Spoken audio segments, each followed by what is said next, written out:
Hey, dear Tyler, good evening, and how are you doing? So, it's been a very, very long time. It's been like a full week, almost like 10 days, that I last, released an episode and all. I remember, okay, so for those of us that do have my contact, I did post it on my status that I was going to take a break for like a week, and I know that I've extended way beyond the week. I just had a very eventful last week. I got into car troubles, a lot of car troubles, and it took a whole toll on me to be very honest. It strained me financially, it strained me mentally. Work was just a lot. So presently now at work, I think I'm handling like maybe 3 or 4 projects, right? And each of them, they're in some ways demanding a level of results from me. Like, it was so funny that I was called up for one meeting, and immediately I was done with that meeting, I was called up to the same office again for another meeting, right? And once I was done with that, I went down to continue the work. Then I was now called back for another task. So it's just been, very overwhelming. And I'll be, absolutely blunt and, you totally honest. I got tired. I got emotionally drained. You know, I just felt really, really weak inside. And so I just told myself, okay, that I was going to shut down, for a while to be able to, take, just to be able to focus on me. I remember speaking with my friend, and she was, suggesting like, oh, okay, don't keep us waiting and all of that, but, make sure you take care of yourself. And I was trying to be all macho and everything and be like, oh no, I can do it. I've got to show up for everybody. But I think the next day, I just woke up and I was just, absolutely drained. Absolutely drained. I had car troubles from work on Wednesday. On my way to work, the car broke down. I was at the mechanic throughout Wednesday. I had to leave the car. Got the car on Thursday evening. Then after that, I didn't go out on Friday. Saturday morning, I was good. Went for a meeting. On my way back, the car broke down again, And even up till today, they're still working on the car, to be very honest. Just a lot of things, went wrong. And to be honest, it was just overwhelming. So that's like the reason for my absence. Now I know that I've had a lot of, back and forth here and there, and I sincerely pray from the depth of my heart, Tyler, that I'd be able to sort out, most of these things so that I'll be able to give full attention and, put full focus on this. But I will not deny that sometimes navigating these seasons, navigating these moments can be extremely, extremely difficult, right? It's extremely difficult. It can be so, so draining, and I will not lie about it. I won't come up and be like, oh, I have it all figured out. I don't. And in those moments, I really feel like I don't want to do anything. And I know that many of us may feel like that too, right? So, and I don't want this space to be a space where I come up, and I hide and present a perfect life. It's far from it. It's perfect because God is the one ruling this life and He's in charge of it. But if it's about the trajectory, not the trajectory, but then navigating it now, it's been really, really tough, right? I didn't know. There's just been a lot of emotional moments, right? And I covet people's prayers. I covet your prayers, right? That the Lord would just help me to sort out all that I need to sort out as a person.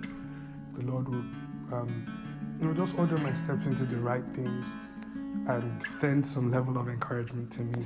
I just felt like I needed to give you that explanation. You deserve it. And to be honest, it's one of the things that inspired this particular episode, right? One of the things that inspired this particular episode, when God offends you. When God offends you. And it's a big deal because, like I said, that for many of us, we try to shroud life in some level of perfection. We don't want to seem like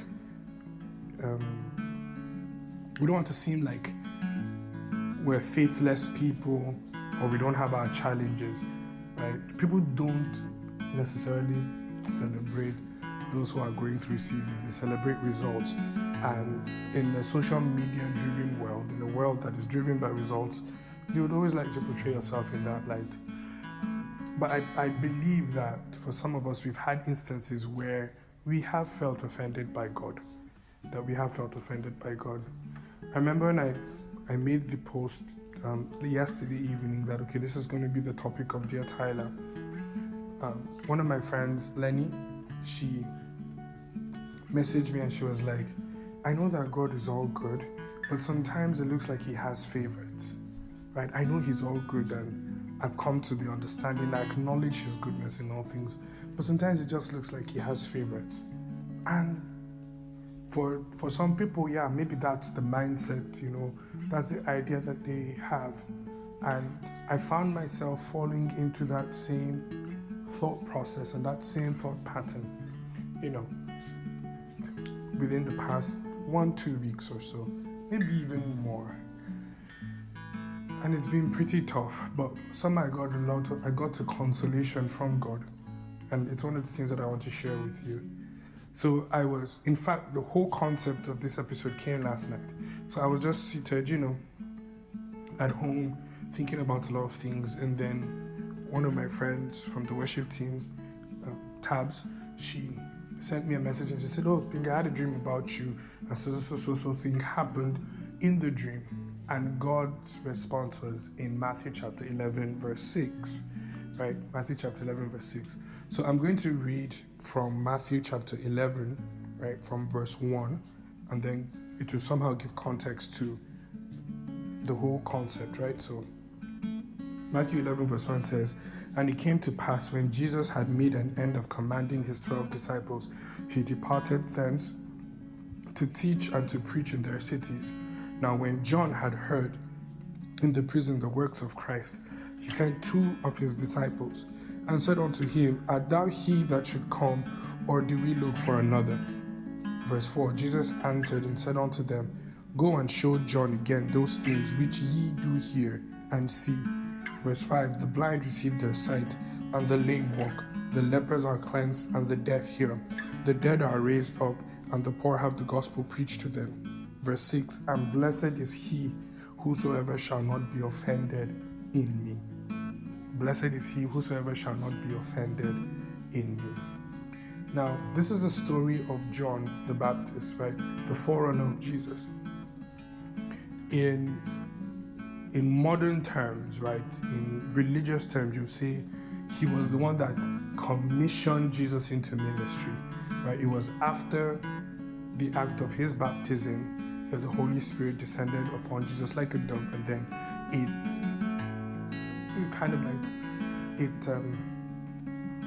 it was the beginning, it was like the pronouncement, the start of the engaging of Jesus' public ministry, right? Probably there were things that happened in private, we're not privy to all of that, but then the public ministry, that was the announcement of it, and that's how it kick-started, right?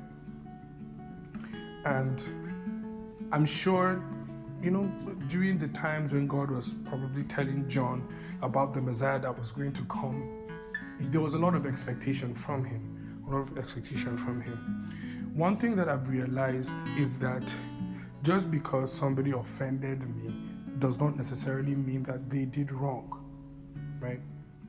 They just did wrong by me. It does not mean that their actions in itself are wrong. So when we talk about, being offended by God, it doesn't mean that God made a mistake or God did something wrong. No.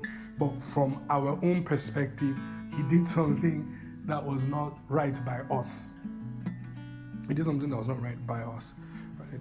So when you think about people like Jonah, when God sent him to Nineveh, right? He was offended in God because he was expecting God to do a particular thing, and God didn't do it, and he was upset about it. Now, would you say that God showing mercy to the people of Nineveh was wrong. No. So the act of showing mercy is not wrong, right? But Jonah felt wronged by that action because he felt that the people deserved some level of judgment, some level of punishment, or whatever it is. Only God knows intrinsically the issue that Jonah really had with the people of Nineveh, that he was so adamant on God, showing forth his judgment, but God had other plans. And so you see someone like John that had such a close relationship with Jesus, had an idea of his ministry. He gets arrested. And I think this is like the basis of a lot of offense. Offense comes from broken expectations, right? Broken expectations, not necessarily broken promises, but then broken expectations. Now, my expectation can come from my desires. So I can make a promise to an individual, right, and say, oh, I'm going to do this for you. And my expectation can be expressed in time. Oh, okay, you said that you're going to buy me this particular thing. So I wake up the next morning expecting it. And if it doesn't come the next morning, I get offended in you. And I come over and I say that, oh, Binga, you promised me this, you promised me that, and it didn't come as you said, right? Now, you need to understand that there are many times that our expectations are built based on our personal desires, based on our personal interpretation of things. So I sit down and I think about what this person actually means, right, and my expectation of it.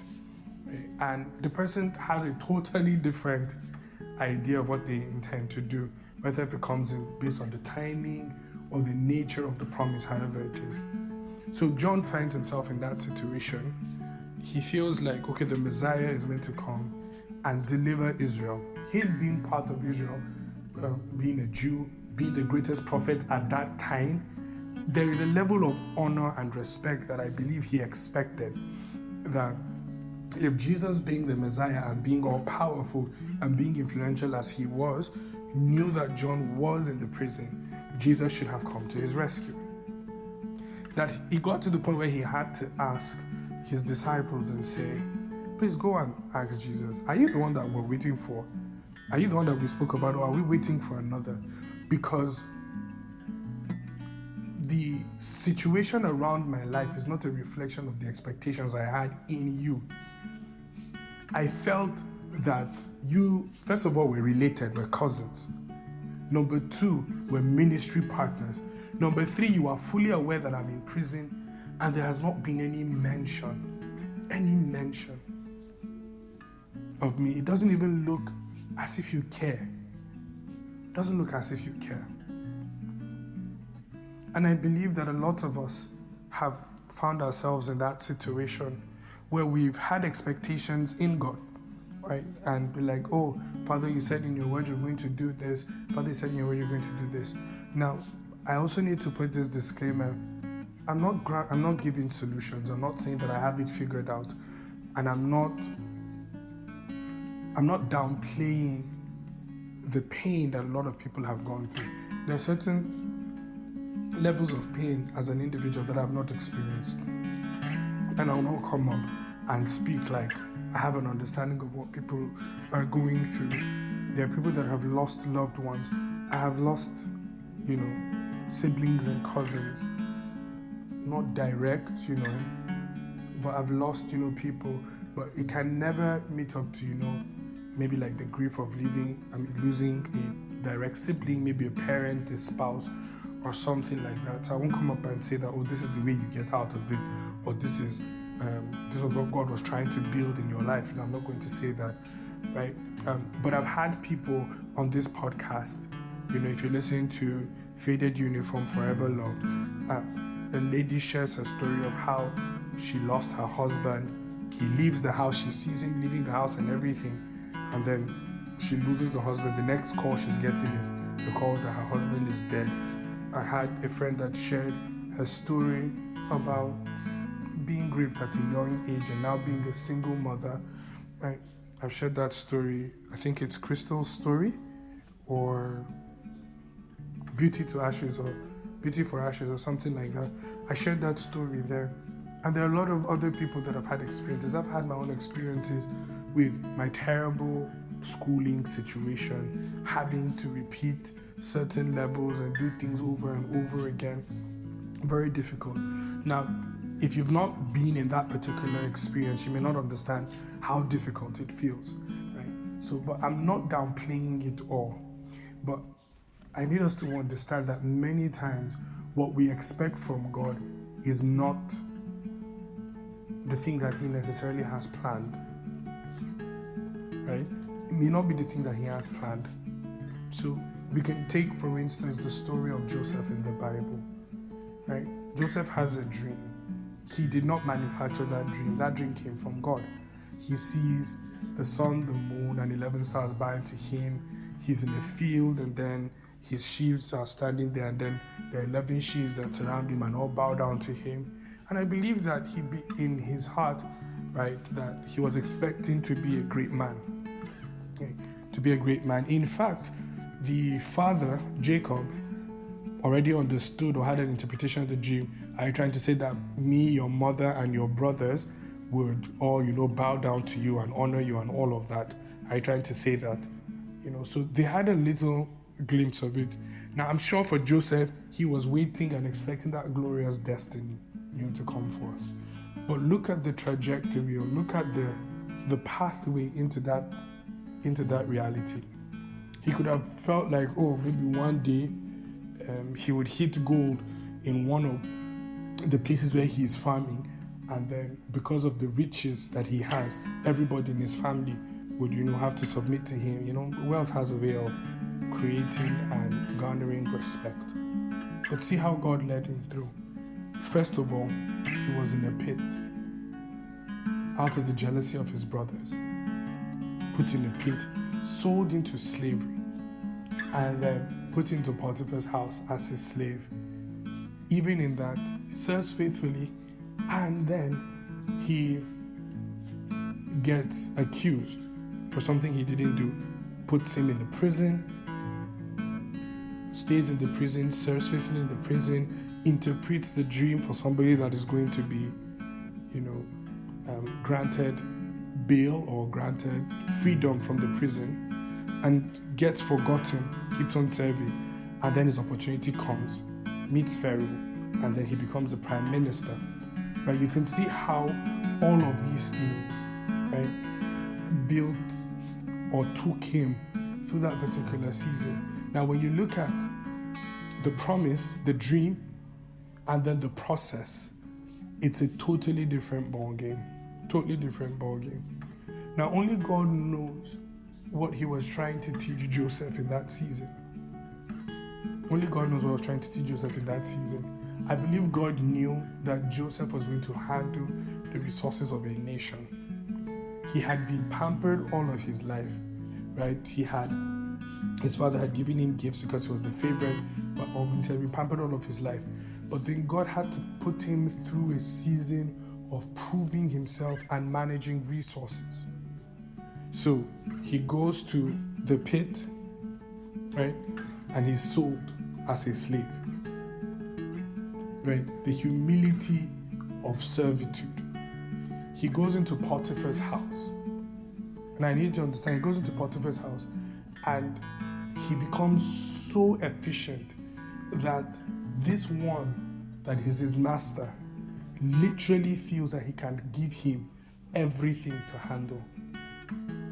He proves himself, because the goal is that if I do not learn to manage these resources, when I get to that point and that position that God has demanded or God has declared for my life, I will not be able to meet up to that requirement.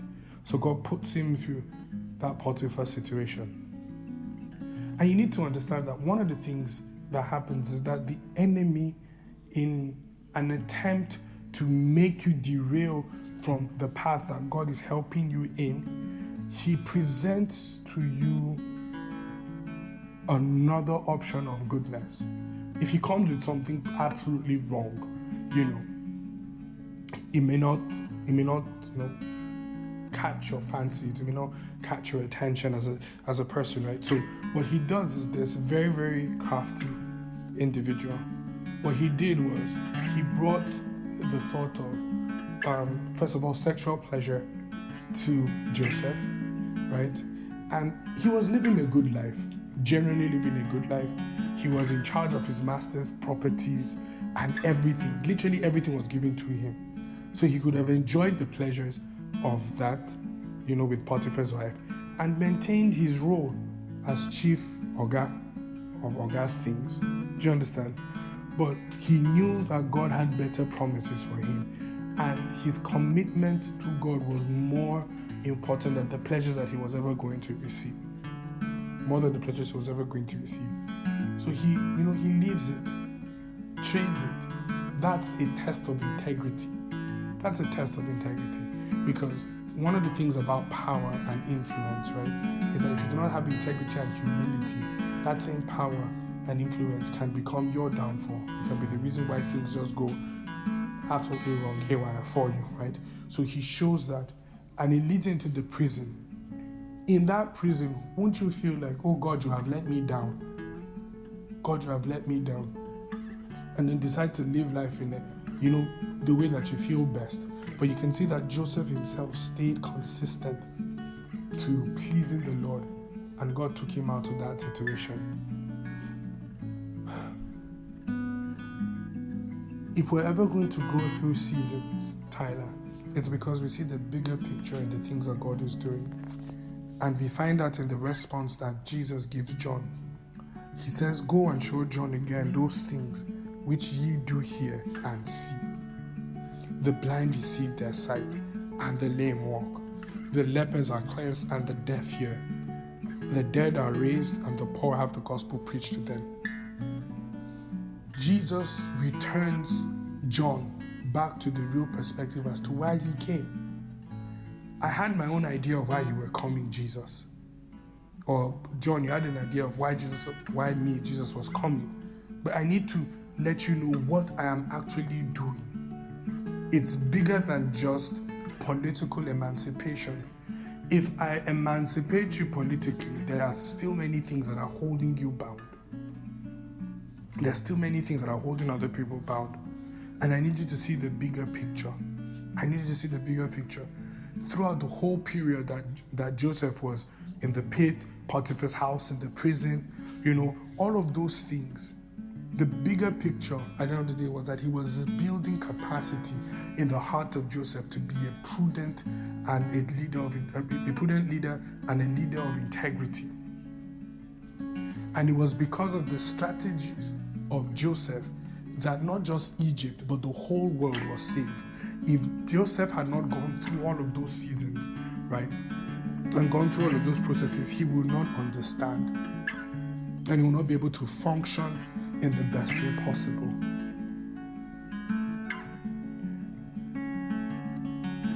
One thing we need to ask, Tyler, when we find ourselves in difficult places where we have reached out to God and we've prayed to God about certain things, and it does not happen in that way, right? It does not happen in that way, on the way that we expect. One of the questions we need to ask the Lord is, Lord, what are you trying to teach me in this? What are you trying to teach me in this? What are you trying to help me with? What is the lesson in this? Where are you actually taking me to? We had a meeting with Apostle recently, and he made mention of something that was very, very deep and profound.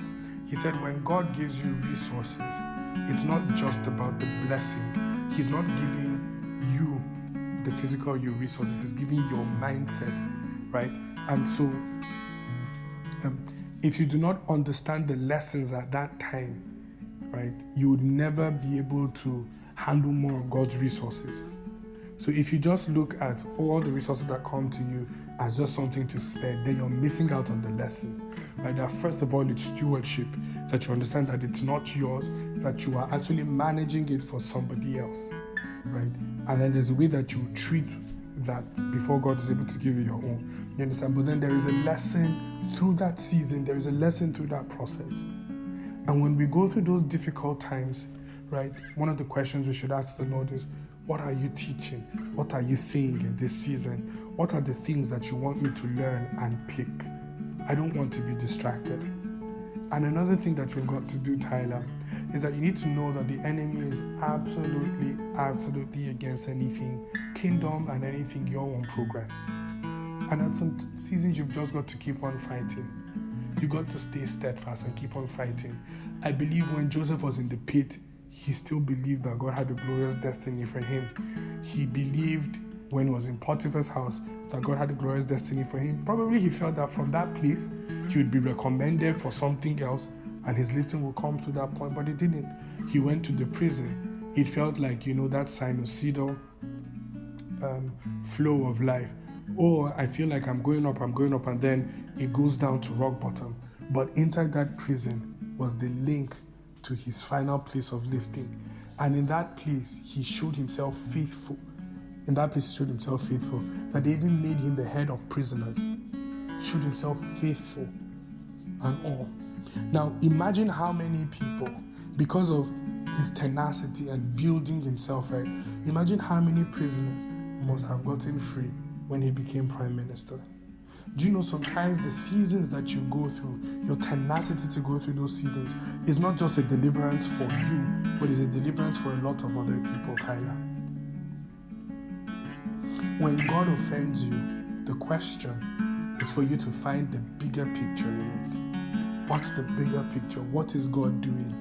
God may not save me from the prison, but my announcing the Lord Jesus and bringing people's focus away from me to him is now causing that the blind are seeing, the lame are walking, the dead are being raised, the gospel is being preached to the poor, there is deliverance to people.